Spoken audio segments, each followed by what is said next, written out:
എന്ത് സംഭവിച്ചു കഴിഞ്ഞാൽ ഒന്നും ഒരു അനക്കം പറ്റാതെ സുഖമായിട്ടിരിക്കുന്ന അവസ്ഥയെക്കുറിച്ചൊന്ന് സങ്കല്പിച്ചു നോക്കൂ. അതിനേക്കാൾ വലിയൊരു സമ്പത്ത് വേറെ ഇല്ല എന്നാണ് പറയുന്നത്. അപ്പൊ അങ്ങനെയുള്ളവരെ സംബന്ധിച്ച് മരണമായാലും ഉത്സവമായാലും യുദ്ധമായാലും ഒന്നും എല്ലാറ്റിനെയും തുല്യ ഭാവത്തിൽ കാണാൻ പറ്റും എന്നാണ്.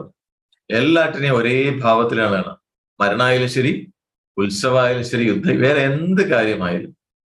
അപ്പൊ അതങ്ങനെയുള്ളതൊക്കെ കാണുമ്പോഴും ഉള്ളിൽ ഒരു ഡിസ്റ്റർബൻസ് ഉണ്ടാവുന്നില്ല. അങ്ങനെയുള്ള ആളെയാണ് ശാന്തൻ എന്ന് വിളിക്കുക. മനസ്സിലായോ?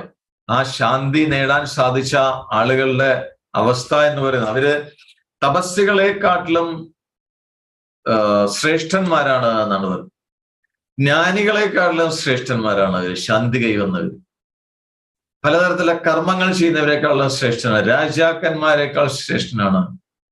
ബലവാന്മാരെക്കാൾ